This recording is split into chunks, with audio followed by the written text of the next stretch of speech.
दोस्तों, बहुत समय पहले की बात है। किसी नगरी में एक युवक रहा करता था। वह युवक बहुत ही शर्मीला था। वह इतना शर्मीला था कि जब भी उसके सामने कोई नया व्यक्ति आ खड़ा होता तो वह उससे बात तक नहीं करता था। यहां तक कि जिन्हें वह जानता था, पहचानता था, उनसे भी बात करने में उसे बहुत शर्माया करता था। वह उनसे भी ठीक से बात नहीं कर पाता था और अपनी इस समस्या के कारण वह खुद ही बहुत परेशान रहता था, क्योंकि वह अपने जीवन में कुछ कर ही नहीं पा रहा था। धीरे धीरे समय बीतता गया और समय बीतने के साथ साथ उस युवक की शर्माने की आदत भी बढ़ती चली गई, जिसके कारण वह अत्यधिक निराश रहने लगा, परेशान रहने लगा, चिंतित रहने लगा। उसे यह समझ नहीं आ रहा था कि वह अपनी इस समस्या से किस तरह से छुटकारा पाए। उसके घर वाले भी अब उसकी इस समस्या को लेकर बहुत चिंतित रहने लगे थे। वे सोचते थे, इसका क्या होगा, ये अपने जीवन में कुछ कर पाएगा भी या नहीं। जब भी वह कहीं पर काम के लिए जाता तो लोग उसके इस सीधेपन का फायदा उठाते, उसे परेशान करते। वह कुछ ज्यादा कह नहीं पाता था, जिसके कारण उसे कोई कुछ भी कह देता और वहां से चला जाता है। इन्हीं सब कारणों की वजह से उसका मन कहीं भी किसी भी काम में नहीं लगता। वह हर काम को कुछ ही दिनों में छोड़ दिया करता। उसके मन में बहुत कुछ चल रहा था। उसके मन में विचारों के तूफान उठ रहे थे।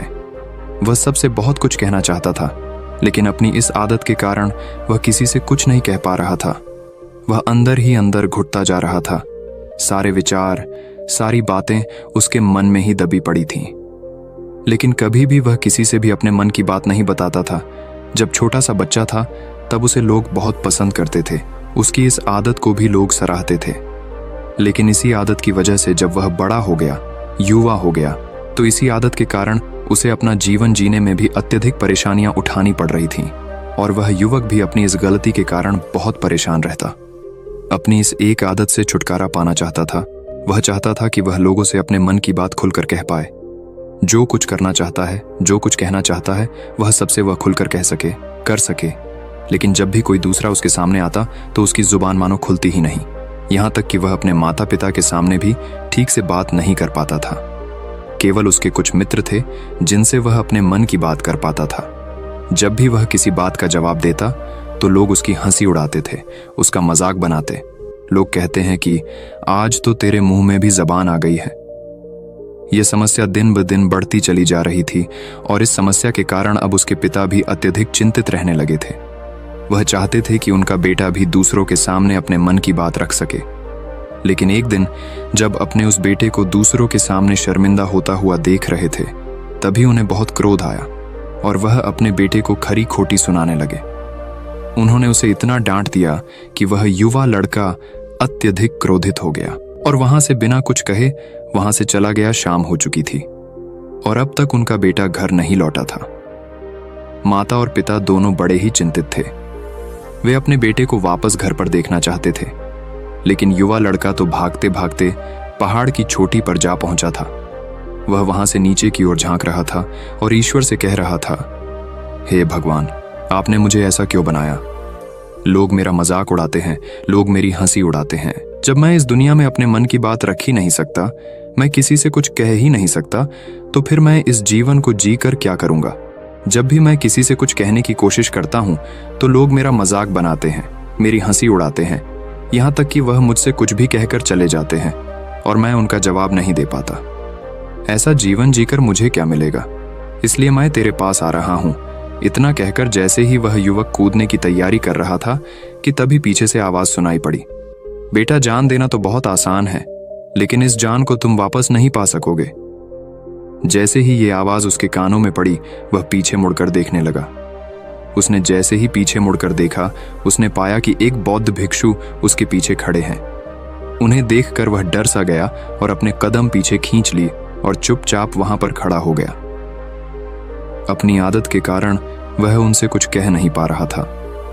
तभी बौद्ध भिक्षु उस युवक से कहते हैं, बेटा, क्या बात है? आखिर तुम यहां पर क्या कर रहे हो और तुम अपने इस जीवन को क्यों समाप्त करना चाहते हो? ये अनमोल जीवन बहुत कम लोगों को नसीब होता है और तुम्हें यह जीवन व्यर्थ लगता है। इस पर वह युवक कहता है, नहीं नहीं, कुछ नहीं, मैं तो बस यहां पर खड़ा होकर देख रहा था। तभी बौद्ध भिक्षु उस युवक से कहते हैं, बेटा, मैं जानता हूं कि तुम यहां पर क्या करने आए थे। तुम मुझसे कुछ नहीं छुपा सकते, लेकिन मैं चाहता हूं कि तुम अपनी समस्या मुझसे खुद बताओ, तभी मैं उसका समाधान तुम्हें बता पाऊंगा। यदि तुम चाहते हो कि कोई तुम्हारी मदद करे तो उसके लिए पहले तुम्हें ही आगे बढ़ना होगा। यदि तुम चाहते हो कि मैं तुम्हारी समस्या का समाधान करूं तो तुम्हें मुझे अपनी समस्या बतानी होगी, वरना मैं कुछ नहीं कर सकूंगा। उन बौद्ध भिक्षु की यह बात सुनकर वह युवक कहता है, नहीं नहीं, मैं ठीक हूं, मैं सच कह रहा हूं। उस युवक की यह बात सुनकर बौद्ध भिक्षु उस युवक से कहते हैं, ठीक है बेटा, यदि तुम नहीं चाहते कि मैं तुम्हारी मदद करूं तो कोई बात नहीं, मैं तुम्हारी बात पर विश्वास कर लेता हूं। लेकिन तुम्हें भी मेरी एक बात पर विश्वास करना चाहिए कि मैं तुम्हारी मदद के लिए ही यहाँ पर आया हूँ।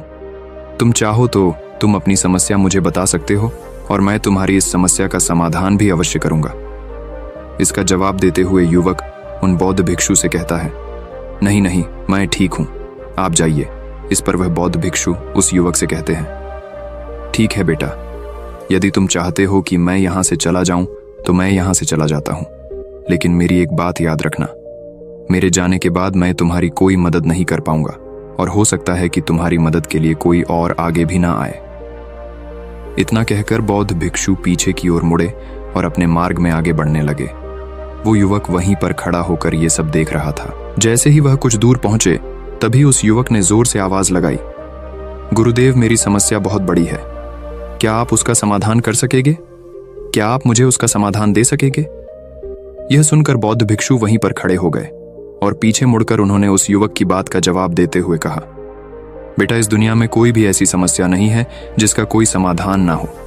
यदि तुम मुझे अपनी समस्या बताओगे तो मैं उसका समाधान अवश्य करूंगा। तभी वह युवक उन बौद्ध भिक्षु से अपनी समस्या बताते हुए कहता है, गुरुवर, मेरी एक बहुत बड़ी समस्या है कि मैं शर्मिला हूं, जिसके कारण मैं किसी से कोई बात नहीं कर पाता। यहां तक कि मैं अपने मन की बात भी किसी को नहीं बता पाता। जब भी मैं किसी से बात करने की कोशिश करता हूं तो लोग मेरा मजाक उड़ाते हैं, मेरी हंसी उड़ाते हैं। जब भी मुझे कोई खरी खोटी सुनाता है, उलटी सीधी बातें करता है, तो मैं उनका जवाब नहीं दे पाता। मैं लोगों की तरह चालाक बनना चाहता हूं, लोगों की तरह बातों का जवाब देना चाहता हूं, अपने मन की बात करना चाहता हूं। मैं इस दुनिया के साथ कदम से कदम मिलाकर आगे बढ़ना चाहता हूं। क्या इसका कोई समाधान है? उन बौद्ध भिक्षु ने उस युवक की सारी बातें ध्यानपूर्वक सुनी और फिर जवाब देते हुए कहते हैं, बेटा, जरूरत से ज्यादा शर्मीला होना, इसका अर्थ यह है कि तुम्हारे अंदर कोई डर है जिसे तुम पहचान नहीं पा रहे हो, जिसका कारण उसका समाधान करने में भी असमर्थ है। शर्म करना अलग बात है और डरना अलग। जब हमारे भीतर डर होता है तब हम कहीं भी किसी से भी कोई भी बात नहीं कर सकते। हमें चारों तरफ केवल डर ही नजर आता है और हम हर जगह से डरते ही रहते हैं। लेकिन इसे शर्माना नहीं कहते। शर्म तो बस एक हद तक तुम्हें चुप रख सकता है। फिर वह बौद्ध भिक्षु उस युवक से कहते हैं, बेटा, तुम सबसे अधिक किससे शर्माते हो? युवक इसका जवाब देते हुए कहता है, गुरुवर, मुझे अपने पिता से बात करने में बहुत शर्म आती है। मैं उनके सामने कुछ बोल ही नहीं पाता। तभी वह बौद्ध भिक्षु उस युवक से कहते हैं, अच्छा, तो ये बताओ, जब तुम अपने पिता से बात कर रहे होते हो या फिर बात करने का प्रयास करते हो तो तुम्हारे मन में कैसे ख्याल आते हैं?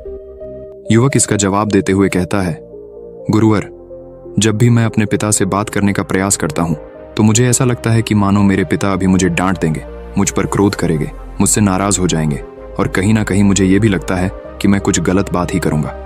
यहां तक कि मेरे मन में ऐसे भी ख्याल आते हैं कि शायद मेरे पिता मुझसे प्यार ही नहीं करते। परंतु गुरुवर, आप कहते हैं कि शर्म अलग है और डरना अलग बात है, तो क्या कोई ऐसा उपाय है जिससे मुझे डर ही ना हो? क्या कोई ऐसा रास्ता है जिससे मेरे अंदर का ये डर पूरी तरह से समाप्त हो जाए? कृपा करके मुझे इस समस्या का समाधान बताइए। मुझे अपने इस डर से बाहर निकलना है। मुझे लोगों की तरह अपने इस जीवन को खुलकर जीना है। उस युवक की यह सारी बातें सुनकर बौद्ध भिक्षु उस युवक से कहते हैं, जाओ और अपने पिता से कहो कि मुझे कुछ काम करना है और उसके लिए मुझे आपसे कुछ धन चाहिए। यदि तुम उनसे धन मांगने में कामयाब हो गए तो मैं तुम्हें तुम्हारी समस्या का समाधान अवश्य बताऊंगा। वह युवक काफी घबरा गया। उसने उन गुरुवर से कहा, हे गुरुवर, मुझे यह कार्य न दीजिए। मैं उनसे कुछ नहीं कह पाता। उनके सामने तो मेरी बोलती तक बंद हो जाती है। मैं उनसे धन भला कैसे मांगूंगा? ये बात सुनकर बौद्ध भिक्षु उस युवक से कहते हैं, तब तो तुम्हारी समस्या का कोई भी समाधान नहीं है और ना ही तुम कभी भी अपने जीवन को खुलकर जी पाओगे। ये बात सुनकर युवक उन भिक्षुओं से कहता है, गुरुवर्ग, ऐसा ना कहे, कृपा करके मुझे कोई और कार्य बताइए, कोई ऐसा कार्य जिससे मेरे अंदर का डर पूरी तरह से समाप्त हो जाए। कोई ऐसा समाधान बताइए। इसका जवाब देते हुए वह बौद्ध भिक्षु उस युवक से कहते हैं, बेटा, यदि तुम्हें अपने अंदर के डर को समाप्त करना है तो पहले तुम्हें मेरा यह कार्य करना होगा जो मैंने तुम्हें कहा है। वह युवक घबराकर काफी देर सोच विचार करने के बाद पुन गुरुवर से कहता है, ठीक है, यदि आप चाहते हैं कि मैं इस कार्य को करूं तो मैं इसे करने का पूरा प्रयास करूंगा। इतना कहकर वह युवक अपने घर लौट जाता है। उसे देखकर उसके माता पिता बहुत खुश हो जाते हैं और वह युवक अपने पिता से डरते डरते कहता है, पिताजी, मुझे आपसे कुछ बात कहनी है। इस पर उसके पिता कहते हैं, बोलो क्या बात है। युवक आगे कहता है, पिताजी, मैं कुछ काम करना चाहता हूं और उसके लिए मुझे आपसे कुछ धन चाहिए। क्या आप मुझे कुछ धन दे सकते हैं? इतना सुनकर उस युवक के पिता ने उसकी ओर ध्यान से देखा। काफी देर देखने के बाद वह खुशी से झूम उठे और तुरंत ही उन्होंने कुछ धन अपने पुत्र के हाथों पर रख दिया और कहने लगे, बेटा, इतना धन काफी है कि तुम्हें और चाहिए। इसके जवाब में वह युवक अपने पिता से कहता है, नहीं नहीं पिताजी, इतना काफी है, मैं इतने से काम चला लूंगा। वह युवक को उस धन को लेकर तुरंत दौड़ा दौड़ा उन बौद्ध भिक्षु के पास लौटा और जो धन उसने अपने हाथों में ले रखा था उसे दिखाते हुए वह कहता है, गुरुवर, जैसा आपने कहा था मैं धन लेकर आपके पास आ चुका हूं। मैंने अपने पिता से धन मांग लिया है। अब मुझे आप मेरी समस्या का समाधान बताओ। तभी बौद्ध भिक्षु उस युवक से कहते हैं, अरे इतनी जल्दी क्या है? अभी तो तुम्हें मेरे लिए एक और काम करना है, तभी मैं तुम्हें तुम्हारी समस्या का समाधान अवश्य बताऊंगा। और यदि तुम मेरे लिए इस कार्य को पूरा नहीं कर सके तो मैं तुम्हें कभी भी तुम्हारी समस्या का समाधान नहीं बताने वाला। तभी वह युवक उन बौद्ध भिक्षुओं से कहता है, हे गुरुवर, अभी तो मैंने आपके लिए एक काम किया है, अभी आप मुझे एक और काम करने के लिए कह रहे हैं। तभी बौद्ध भिक्षु उस युवक से कहते हैं, हाँ, तुम्हें मेरे लिए एक और काम करना ही होगा। वह युवक एक बार फिर से काफी देर सोच विचार कर उन बौद्ध भिक्षु से कहता है, अच्छा ठीक है, बताइए अब मुझे क्या करना है। इसके जवाब में बौद्ध भिक्षु उस युवक से कहते हैं, जाओ और यह धन जो तुमने अपने पिता से मांग कर लाया है, इस धन को वापस अपने पिता को लौटा दो और साथ साथ ये भी कहना कि पिताजी, मैं अभी काम नहीं करना चाहता हूं, लेकिन जब समय आएगा तो मैं आपसे यह धन वापस ले लूंगा और उससे अपना काम पूरा करूंगा। यह बात सुनकर युवक एक बार फिर से ऊपर से नीचे तक पूरी तरह से कांप गया और कहने लगा, गुरुवर, आप मुझे कोई और काम सौंप दीजिए, मैं उसे जरूर करूंगा। लेकिन अब यदि मैं धन लेकर उनके पास वापस गया तो वह क्या सोचेंगे मेरे बारे में? मैं तो शर्मिंदा हो जाऊंगा उनके सामने। इसलिए गुरुवर, कृपया करके मुझे कोई और काम दे। तभी बौद्ध भिक्षु उस युवक से कहते हैं, बेटा, जो काम मैंने तुम्हें सौंपा है तुम्हें उसी कार्य को पूरा करना होगा, अन्यथा तुम्हारी समस्या का समाधान मैं तुम्हें नहीं बताने वाला। काफी देर सोच विचार करने के बाद वह उन बौद्ध भिक्षु से कहता है, ठीक है गुरुवर, मैं वापस जाता हूं और ये धन लौटाकर मैं अब भी आता।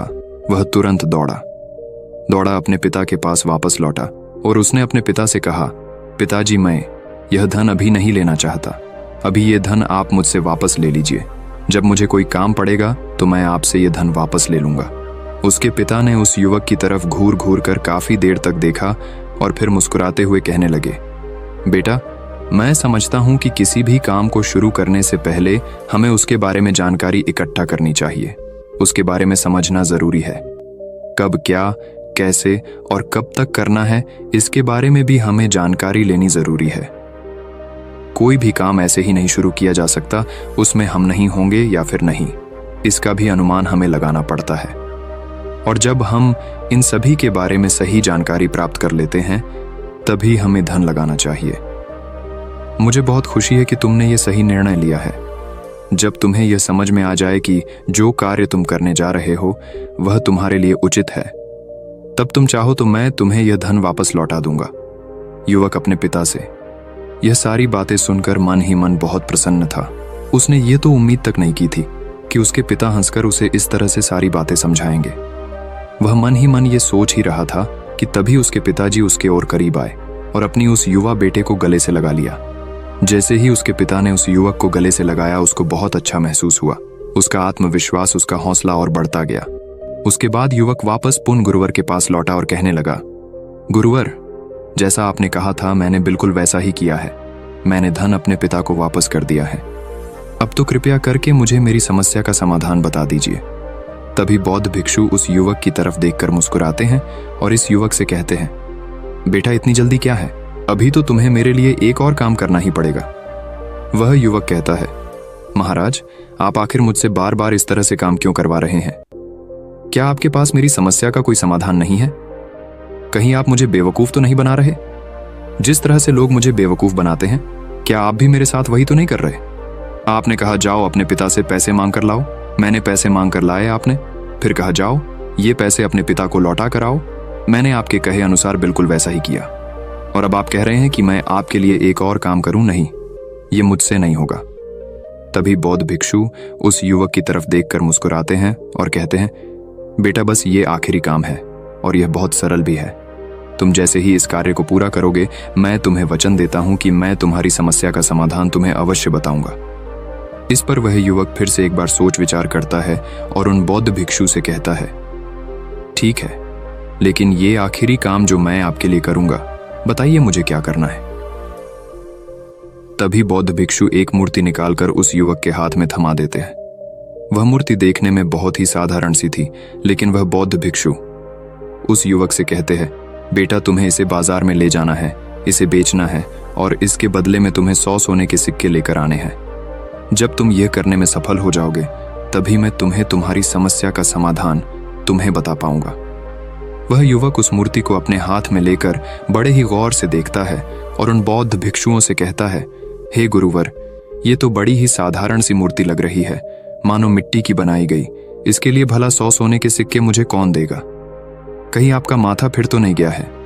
इसके 1 या 2 सोने के सिक्के मिल जाए, वही बहुत है, लेकिन इसके लिए 100 सोने के सिक्के कोई नहीं देगा। तभी बौद्ध भिक्षु उस युवक से कहते हैं, बेटा मैंने जो तुम्हें काम सौंपा है, यदि तुम उसे पूरा करोगे तभी तुम्हें तुम्हारी समस्या का समाधान मिल पाएगा, अन्यथा तुम चाहो तो अपने घर लौट सकते हो, फिर से वही अपने पुराने जीवन में जहां लोग तुम्हारा मजाक बनाते हैं, लोग तुम्हें डराते हैं, सताते। मैं तुम्हें यहाँ अपने डर को निकालने में तुम्हारी मदद कर रहा हूँ। तुम मेरे यहाँ काम करके अपने डर को धीरे धीरे भगा पाओगे। मेरे इस काम को पूरा कर दो, तुम्हें सब समझ आ जाएगा। वह युवक उन बौद्ध भिक्षुओं की बात सुनकर मन ही मन ये विचार करता है कि मुझे तो मेरी समस्या का समाधान किसी भी हालत में चाहिए, जिस कारण वह उस मूर्ति को उठाकर बाजार की ओर चल पड़ता है। बाजार पहुंचकर वो एक जगह चुपचाप उस मूर्ति को लेकर खड़ा हो जाता है और इंतजार करने लगता है कि कोई आएगा और उसे उस मूर्ति के बारे में पूछेगा, और तब वह उस मूर्ति के लिए 100 सोने के सिक्के की मांग करेगा। देखते ही देखते काफी समय बीत गया, लेकिन अभी तक उसके पास कोई भी व्यक्ति नहीं आया था। उसने आसपास देखा तो लोग चिल्ला चिल्ला कर अपने सामानों को बेच रहे थे, जोर जोर से आवाज लगा रहे थे। उसने भी सोचा, यदि मुझे अपनी इस मूर्ति को बेचना है तो मुझे भी जोर जोर से आवाज लगानी होगी। उस युवक ने चिल्लाना शुरू किया, लेकिन वह इतनी जोर से नहीं चिल्ला रहा था, उसकी आवाज उसे खुद तक सुनाई नहीं पड़ रही थी। तो भला उसकी आवाज को दूसरे कैसे सुनते, जिस कारण उसे कोई भी व्यक्ति खरीदने के लिए तैयार नहीं था। धीरे धीरे शाम का समय हो चुका था और उस व्यक्ति को यह डर था कि कहीं वह बौद्ध भिक्षु वहां से कहीं चला ना जाए, अन्यथा उसे उसकी समस्या का समाधान कौन देगा। ये सोचकर उसने जोर जोर से आवाज लगानी शुरू की कि 100 सोने के सिक्के में यह मूर्ति ले लो। उसकी आवाज सुनकर लोग उसके पास आने लगे और उससे यह सवाल करने लगे, इस मूर्ति में ऐसा क्या है जो तुम इसके लिए 100 सोने के सिक्कों की मांग रहे हो? इसके अंदर ऐसा कुछ तो खास होगा ही। युवक काफी देर सोच विचार कर उस युवक से कहता है, नहीं नहीं, मुझे कुछ नहीं पता, मैं तो बस ये मूर्ति यहां पर बेचने आया हूं। तभी उसमें से एक युवक उस युवक से कहता है, अगर ऐसी बात है तो इस मूर्ति को कोई नहीं खरीदने वाला। आखिर इस मूर्ति में ऐसा क्या खास है जिसके लिए तुम सोने के सिक्के की मांग कर रहे हो? ये तो तुम्हें बताना ही पड़ेगा। धीरे धीरे कई लोग उसके पास आए और सभी ने बस एक ही सवाल किया, आखिर इस मूर्ति में ऐसा क्या खास है, ऐसी क्या बात है जिसके लिए तुम सोने के सिक्के की मांग कर रहे? उस युवक ने उससे बातचीत की, उन्हें समझाने की कोशिश की, कई प्रयत्न किए, लेकिन कोई भी उस मूर्ति को सोने के सिक्के देकर खरीदने के लिए तैयार नहीं था। वह निराश हो गया, उसे कुछ समझ नहीं आ रहा था कि वह क्या करे। तभी बाजार में उसने देखा कि कुछ लोग अपने सामानों की खासियत बता रहे हैं, उसे बेचने के लिए उसकी खास खास बातों के बारे में लोगों को समझा रहे हैं। ये देखकर उसने भी सोचा कि मुझे भी इस मूर्ति की कुछ खासियत लोगों को बतानी है। उसने फिर एक बार जोर जोर से आवाज लगानी शुरू की, समस्या का समाधान निकालने वाली मेरी गुरु की इकलौती मूर्ति, जो इस दुनिया में केवल एक ही है। जिसके पास भी यह मूर्ति होगी उसके घर में कोई समस्या नहीं होगी। यह मूर्ति उस समस्या का समाधान तुम्हें अवश्य बताएगी। ये सुनकर लोग उसके पास पहुंचने लगे और उसे ये सवाल करने लगे, क्या सच में ये मूर्ति जिसके पास होगी उसके पास कोई समस्या नहीं होगी? क्या सच में ये सभी समस्याओं का समाधान करती है? उसका जवाब देते हुए युवक कहता है, हाँ, सभी समस्याओं का समाधान कर देती है। यदि आप इस मूर्ति को ले जाते हैं, आपके घर में कोई भी समस्या होगी तो उसका समाधान यह आपको अवश्य बताएगी। चाहे कोई भी समस्या हो, कैसी भी समस्या हो, कैसी भी परिस्थिति हो, आपको इसका समाधान अवश्य मिलेगा। इतना सुनने के बाद अब वही एक मूर्ति सबको चाहिए थी, उस मूर्ति के दाम लगाने लगे। कोई उसे 200 सोने के सिक्के, तो कोई 400, कोई 6, 7, तो कोई 1000 सोने के सिक्के देने के लिए तैयार था। उस मूर्ति की कीमत लगातार बढ़ती जा रही थी। जैसे जैसे लोगों को पता चलता जा रहा था कि ये मूर्ति लोगों की समस्या का समाधान करती है, लोग उसे किसी भी कीमत पर खरीदने के लिए तैयार हो गए थे। अब वह युवक भी आत्मविश्वास के साथ और जोर से चिल्ला रहा था, लोगों को उस मूर्ति के बारे में समझा रहा था, बता रहा था। अब उसके मन में कोई डर नहीं था। वह लोगों को उस मूर्ति के बारे में पूरे आत्मविश्वास के साथ बिना घबराए उस मूर्ति की खासियत बताने में लगा हुआ था, जिसके कारण लोग उस पर भरोसा कर रहे थे और वह भरोसा लोगों की नजरों में नजर भी आ रहा था। जैसे जैसे अंधेरा होता गया, लेकिन लोगों की भीड़ मानो कम होने का नाम ही नहीं ले रही थी। लोग उस मूर्ति को खरीदना चाहते थे। उस युवक ने जोर से आवाज लगाई कि मुझे क्षमा करे, यह मेरे गुरु की मूर्ति है और मैं इसे बेचना नहीं चाहता। इतना कहकर वह युवक उस मूर्ति को लेकर वापस खाली हाथ लौट आया और उन गुरुवर के पास पहुंचा और उन गुरुवार से कहने लगा, हे गुरुदेव, आपका बहुत बहुत धन्यवाद। इस मूर्ति ने मेरी समस्या का समाधान कर दिया। मुझे समझ में आ गया कि मेरी क्या समस्या थी। हालांकि मैं इसे बेचकर सोने के सिक्के तो आपके लिए नहीं ला पाया, लेकिन मुझे मेरी समस्या का समाधान अवश्य मिल गया। आपका बहुत बहुत धन्यवाद। इस बात को सुनकर बौद्ध भिक्षु उस युवक से कहते हैं, बेटा, मैंने तुम्हारी समस्या का समाधान नहीं किया है, तुमने तो खुद ही अपनी समस्या का समाधान किया। अपनी समस्या तुमने खुद ही सुलझा ली है। तुम्हारे मन में हजारों सवाल थे, मैं ये करूंगा तो लोग मेरे बारे में क्या सोचेंगे, यदि मैं अपना मुंह खोलूंगा तो लोग मेरे पर हंसेंगे, यदि मैंने मुंह खोला तो मैं कुछ गलत ही करूंगा। ऐसे कई सारे विचार तुम्हारे मन में थे, ऐसे कई सारे डर तुमने अपने मन में पाल रखे थे। लेकिन जब इस मूर्ति के बेचने के दौरान तुमने उन हजारों लोगों का सामना किया, उनके सामने खुलकर अपनी बात रखी, उनके सामने खुलकर वह कहा जो तुम्हें कहना था, तो तुम्हारे मन का डर खुद खुद समाप्त हो गया। जिसे तुम शर्मा ना कहते थे, वो अपने आप ही तुम्हारे भीतर से कहीं गायब हो गया। युवक अपने गुरु की यह बात सुनकर अपने गुरुवार से कहता है, गुरुवर, आप सही कहते हैं। आपने आज मेरे मन में वो विश्वास जगा दिया है जिसे मैं अब अपने जीवन में कुछ भी हासिल कर सकता हूं। आपका बहुत बहुत धन्यवाद। डर को धीरे धीरे खत्म करने से ना ही आपको शर्म आएगी और ना ही डर लगेगा, और जब आपके भीतर का डर हमेशा के लिए समाप्त हो जाएगा तो आप अपने जीवन में जो भी कुछ करना चाहते हैं, जो भी कुछ पाना चाहते हैं, उसका रास्ता आपके लिए पूरी तरह से साफ हो जाएगा और आप अपने मार्ग पर तेजी से आगे की ओर बढ़ने में सक्षम भी हो जाएंगे। इसलिए लोग क्या कहते हैं, क्या कहेंगे, ये सब छोड़ दीजिए और खुद पर विश्वास कीजिए, क्योंकि आप ही हैं जो अपने इस डर का सामना कर सकते हैं। दोस्तों, सच्ची श्रद्धा से कमेंट में नमो बुद्धाय जरूर लिखिएगा। इस वीडियो को लाइक करें तथा अपने दोस्तों के साथ शेयर करें और हमें सब्सक्राइब करना ना भूलें। और हाँ, इस वीडियो से कोई भी सवाल है तो आप कमेंट में पूछ सकते हैं। अगर कोई नहीं है तो आप कमेंट में नमो बुद्धाय लिखना ना भूलें, क्योंकि आपकी कमेंट से हमें वीडियो बनाने का मोटिवेशन मिलता है। धन्यवाद।